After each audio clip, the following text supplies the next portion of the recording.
അസ്സലാമു അലൈക്കും. ഇന്ന് ഞാൻ വന്നിരിക്കുന്നത് ഒരു വെറൈറ്റി ആയിട്ടുള്ള ഒരു പുഡിങ്ങുമായിട്ടാണ്. ഒരു ചീസ് പുഡിംഗ്. ഇത് എല്ലാവർക്കും അറിയുമോ എന്നൊന്നും എനിക്കറിയില്ല. പക്ഷെ നല്ല ടേസ്റ്റി ആയിട്ടുള്ളൊരു പുഡിങ്ങാണ്. നല്ല സോഫ്റ്റുമാണിത്. അപ്പോൾ ഇതെങ്ങനെ ഉണ്ടാക്കുന്നതെന്ന് നോക്കാം. ആദ്യം ഒരു ബൗളിലേക്ക് ഞാനിവിടെ 120 ഗ്രാം ക്രീം ചീസ് എടുത്തിട്ടുണ്ട്. ഞാനിവിടെ ക്രീം ചീസ് ട്രയാങ്കിൾസ് ആണ് എടുത്തിട്ടുള്ളത്. നിങ്ങളുടെ കയ്യിൽ ഏതാണോ ഉള്ളത് അതെടുക്കാം. ഇനി ഇതിലേക്ക് 1/2 കപ്പ് ഫ്രഷ് ക്രീം ചേർക്കാം.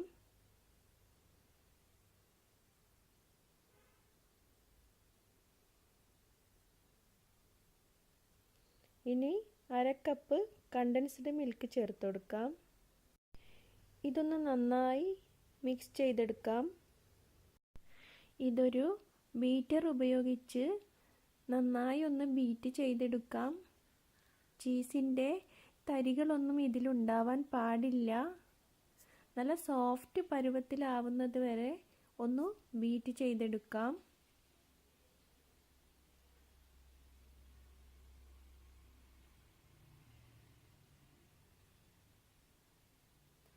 ഇതിപ്പോൾ ഇവിടെ നല്ല സോഫ്റ്റായി വന്നിട്ടുണ്ട്.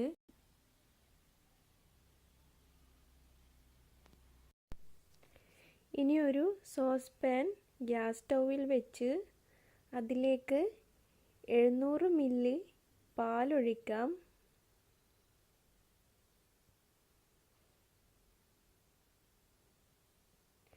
ഇത് നമുക്കൊന്ന് തിളപ്പിച്ചെടുക്കണം.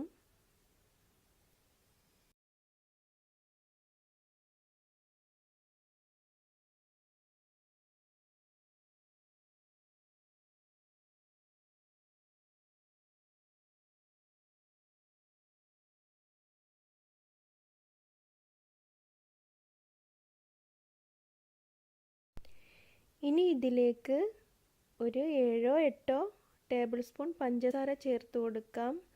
അത് നിങ്ങളുടെ മധുരത്തിനനുസരിച്ച് ചേർത്ത് കൊടുക്കാം. പാലിവിടെ നന്നായി തിളച്ചു വന്നിട്ടുണ്ട്. ഇനി ഇതൊരു 5 മിനിറ്റ് നേരം കൂടി തിളപ്പിച്ച ശേഷം ഇതൊന്ന് മാറ്റി വെക്കാം.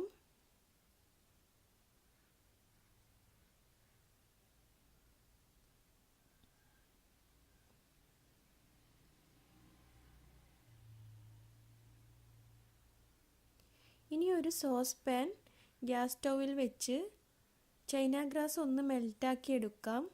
ഞാനിവിടെ 10 ഗ്രാം ചൈനാഗ്രാസ് ഒരു 1/4 കപ്പ് വെള്ളത്തിൽ 5 മിനിറ്റ് നേരം കുതിർത്തിയെടുത്തതാണ്.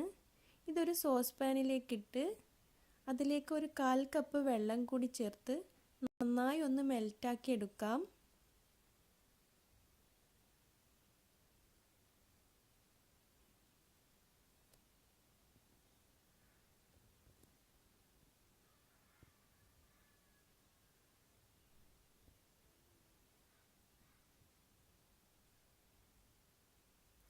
ചൈനാഗ്രാസ് ഇവിടെ നന്നായി മെൽറ്റായി വന്നിട്ടുണ്ട്.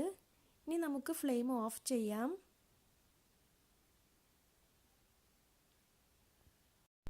ഇനി നേരത്തെ തയ്യാറാക്കി വെച്ച ചീസിൻ്റെ മിക്സ് ഈ പാലിലേക്ക് ചേർത്ത് കൊടുക്കാം.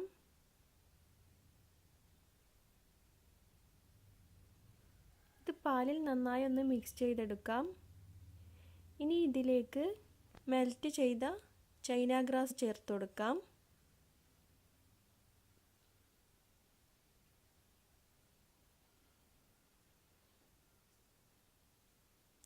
ഇതിലെന്തെങ്കിലും തരികളുണ്ടെങ്കിൽ ഒന്നുകൂടി മിക്സിയുടെ ജാറിലേക്കിട്ട് ഒന്ന് നന്നായി അടിച്ചെടുക്കാം.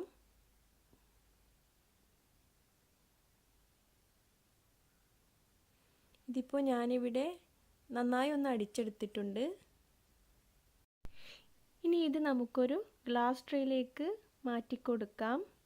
ഇതൊന്ന് ചൂടാറിയ ശേഷം ഒരു 2 മണിക്കൂർ നേരം ഫ്രിഡ്ജിൽ വെച്ച് സെറ്റ് ചെയ്തെടുക്കാം. ഇതിപ്പോൾ ഞാനിവിടെ 2 ഗ്ലാസ് ട്രേയിലാക്കിയിട്ട് വെച്ചിട്ടുണ്ട്. ഇനി ഇത് ഫ്രിഡ്ജിലേക്ക് മാറ്റാം. ഇതിപ്പോൾ ഞാൻ 2 മണിക്കൂറിന് ശേഷം പുറത്തെടുത്ത് വെച്ചിട്ടുള്ളതാണ്. ഇത് നന്നായി സെറ്റായി വന്നിട്ടുണ്ട്. ഇനി നിങ്ങൾക്ക് ഇഷ്ടമുള്ള നട്ട്സോ മറ്റെന്തെങ്കിലും വെച്ച് ഒന്ന് ഗാർണിഷ് ചെയ്തെടുക്കാം. ഞാനിവിടെ ഡൈജസ്റ്റീവ് ബിസ്ക്കറ്റ് പൊടിച്ചാണ് എടുത്തിട്ടുള്ളത്. ഇപ്പോൾ ചീസ് പുഡിംഗ് ഇവിടെ റെഡി ആയിട്ടുണ്ട്. നല്ല സോഫ്റ്റ് ആയിട്ടുള്ളൊരു പുഡിംഗാണിത്.